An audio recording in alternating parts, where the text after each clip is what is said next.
In this video, I'm going to give you some tips for organizing your computer, because the more organized your computer is, the more efficiently you're going to be able to work.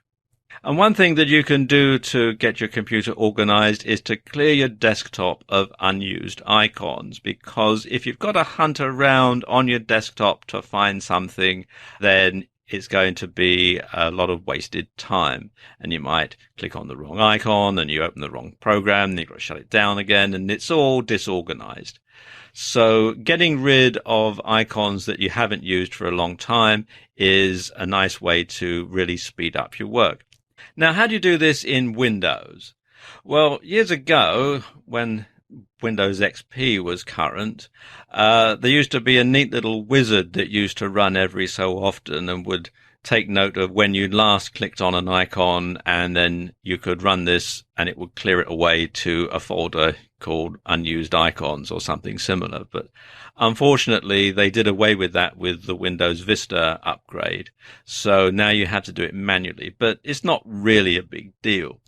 What you have to do is right click on the desktop to create a new folder, and you can call it unused desktop icons or something similar, and then just simply drag the icon to this new folder. And when you do need to refer back to that particular program, you can go to the unused desktop icons folder and use it. But if it's one that you don't use very often, chances are that you'll have little cause to do that. And then all you have left on your desktop are the icons for programs that you use regularly.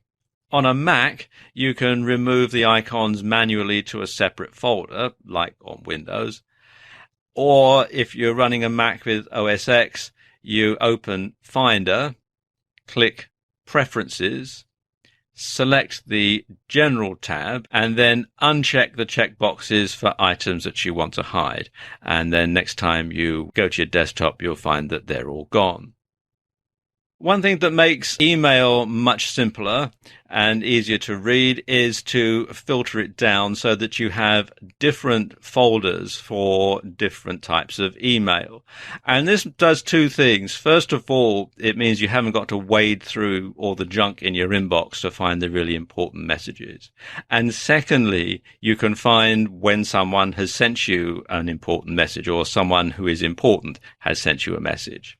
I'm going to use Mozilla Thunderbird for this demonstration.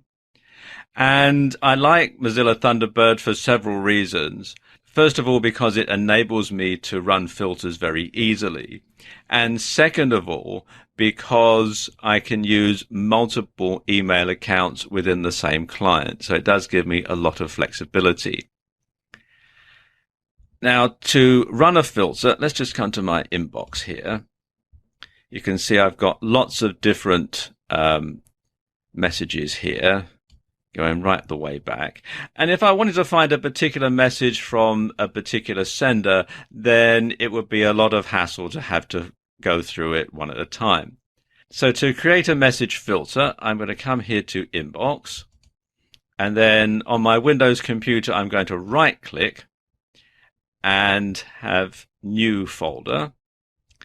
Now let's say that I want to filter all my messages from the Warrior Forum into this separate folder. I could call it Warrior Forum. And I'm going to have it as a subfolder of Inbox, but you can also have it as a subfolder of local folders or something like that, and click on Create Folder. You can see we now have this new subfolder Warrior Forum. Now, there are several ways that you can actually create the filters themselves. I'm going to show you the easiest way, and that's to come to a message from the sender that you want to create the filter from. Come down to where it's got their from, right-click on Windows, and then come to here where it says Create Filter From, and select that. You give the filter a name. I'm going to call it Warrior Forum. I like to keep the filter names the same as the subfolders that they're going to go into. And then I can say when I want to apply the filter. I can apply it manually, and I can apply it when new mail comes in. And you can have it either before the junk classification or after. I'm going to leave it at the default settings for this demonstration. You can also select the checkbox for archiving or after sending. And then you can set the conditions that you want this filter to run under. And you can have it to match all of one or more conditions, any of them, or all messages. And you can set it to filter from the from, which is obviously what we're going to do with this filter. Or you can filter it by subject, or you can filter it by date or priority, or a whole bunch of other stuff here. And then you can have it match exactly, or you can have it, if it happens to contain certain keywords or a certain email address. And this is useful if you're going to be getting emails from different people within the same organization. You can simply have it contain the bit after the @ in the email address. I'm going to leave it at the default settings for this demonstration, but you can see the other settings here as well, like you can filter it if it's in your address book or if it isn't in your address book and that sort of thing. And then you can move the message to a different folder, and we've got the inbox, and you can see we've got Warrior Forum, so I'm going to select that and then click OK. There you go. Now you've got all the filters here, and you can see that they're enabled, and you can add a new filter from this dialog. You can edit it, you can delete it. When you have more than one filter, you can select the order that they're run in.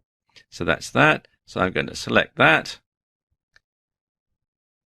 and you can choose the folder that I'm going to run it on, which is going to be inbox. And now I can run it now,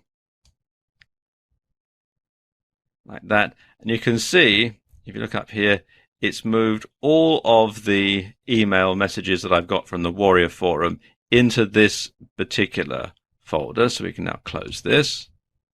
So there's nothing here at all. But if I go here, you can see we've got all the different messages that I've got from the Warrior Forum. So now when I get a message from the Warrior Forum, it's going to be filtered out, and I'll know immediately when I've got a new message from the Warrior Forum. I won't have to go and look for it in my inbox.